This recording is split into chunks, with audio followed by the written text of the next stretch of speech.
event today is being brought to you by ACR Electronics and the United States Coast Guard and the National Safe Boating Council. Well, we've been in business for 50 years of providing forward-looking technologies and products that help in the search and finding and rescuing of people who found themselves in harm's way. And we're pretty proud of that heritage, especially so when ACR equipment is used in a rescue.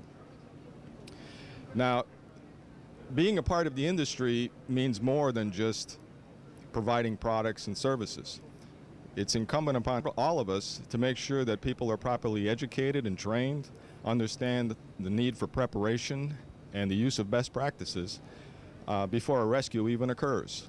So the real fundamental reason for tonight is to increase that awareness so that people know and understand that being prepared, having the right equipment, making sure it's tested, goes a long way in providing the people who receive the signals, dispatch the crews, and come to find the people that are having trouble and make a rescue successful. And that's what this event is all about. We just got an announcement from the captain of the boat that there is an actual rescue happening out on the water. We have found out that a man has gone overboard.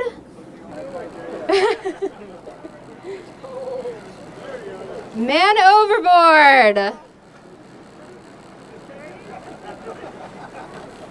Now at this point in time, we do see our man overboard. He has already inflated his life jacket.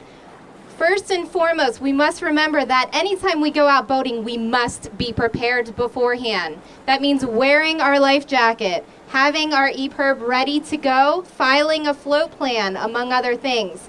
We see now that he has actually activated his EPIRB. And at this point in time, I'm going to have some fellow panel members come up with me, and we are going to walk you through this man's rescue. While this man is waiting for his EPIRB to be picked up through the satellite, I want to go ahead and introduce my fellow panel members here with me. Starting over to my right, we have Captain Hodges. Captain Hodges, can you please introduce yourself? I'm Captain Mark Hodges. I'm the area supervisor for Florida Fish and Wildlife. Great, and Captain Coggeshall. Hi, I'm Captain Todd Coggeshall. I'm the District 7 Chief of Search and Rescue. We run search and rescue in South Carolina, Georgia, Florida, and throughout the Caribbean Basin with our international partners. Okay, and to my immediate right, we have David Dillinger. Hi, I'm David Dillinger. I'm the Port Meteorological Officer for South Florida. I'm also the NOAA rep for today's exercise. Thank you. And I am Rachel Johnson, Executive Director of the National Safe Boating Council. We want to thank you all so much for joining us here this evening for this panel. So let's go ahead right now and talk about what happened immediately after that boater got into the water and activated his EPIRB.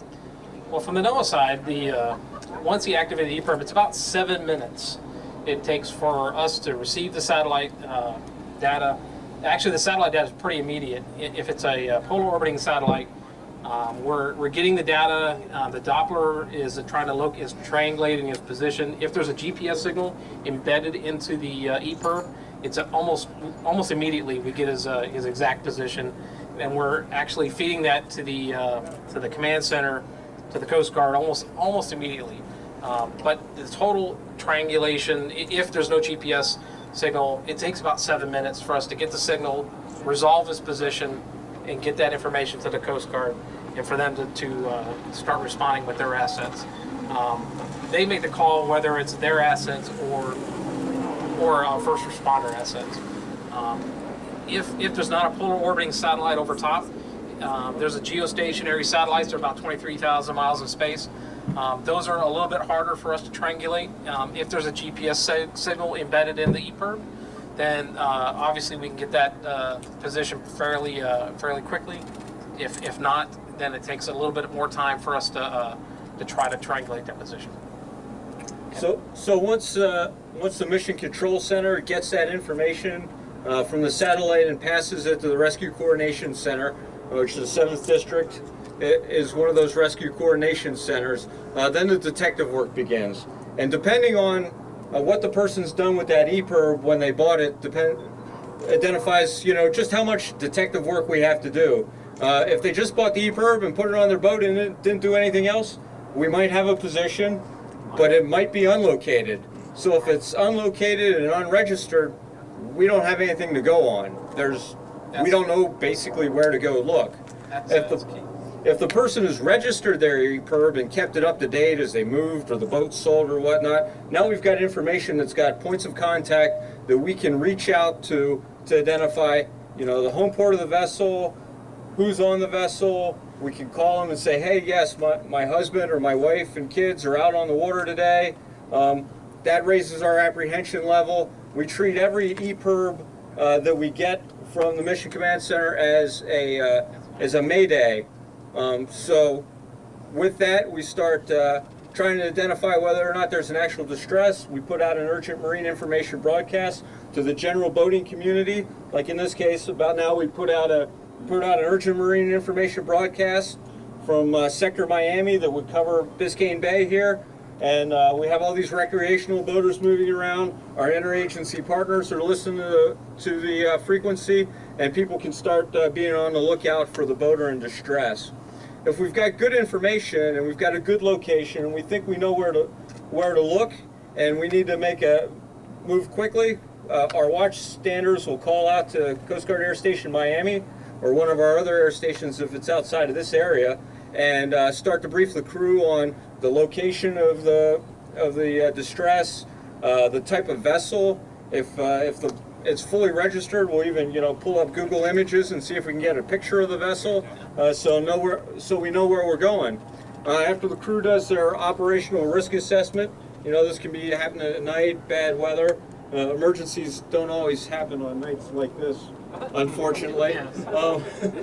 So we'll brief the crew. They'll do the operational risk assessment. We'll determine what the best asset, whether it's a surface asset, a merchant mariner, if it's way offshore, or a fish and wildlife boat.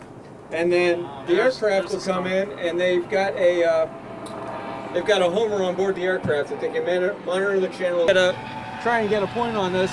And at this point, we've got a very squared away survivor who's not only got a life jacket and an EPIRB, but he's also got a smoke signaling device, so he's readily apparent to the helicopter.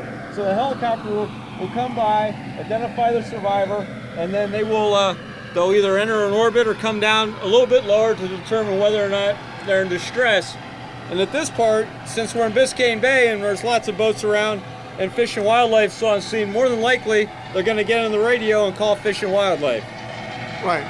We have officers that are patrolling all the time, working with the Coast Guard. Once they hear the distress, it also comes through our dispatch center, which we are co-located with the Florida Highway Patrol out in Doral. And we would dispatch on the open frequency, the nearest unit in the vicinity, which we received the lat long from the Coast Guard, and our closest boats would actually converge on that. That's the first step. Once the boat arrives on scene, recovers the survivor, then we try to ascertain, well, what exactly happened? Was it a boating accident? Was it an intentional? We've actually rolled up on cases like that where people tried to deliberately scuttle their boats. So at that point, once the recovery is done, which is what you're seeing now, then the first thing is we want to know, we've got a recovery, how many people are there? Is he the only one that's in need of being rescued? And then we relay all this information to the Coast Guard. And then at that point, we start going into an investigative mode to find out exactly what happened. And with any rescue like this, another priority is to find out their medical needs. And that's when we'll ascertain whether or not do we need to do an airlift with the Coast Guard, or if fire rescue happens to be in the area with one of the fire boats, then a lot of times they can meet the medical needs, and that also keeps the cost down because flying a helicopter is very expensive.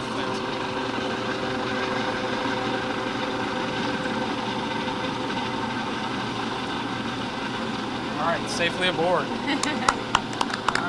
And it looks like we have a recovery. I'd like to take this time, the actual person being rescued was Officer Dionis Delgado. He's one of the Miami-Dade officers, and Officer Mark Angelis and Officer Paige Pesca were the recovering team.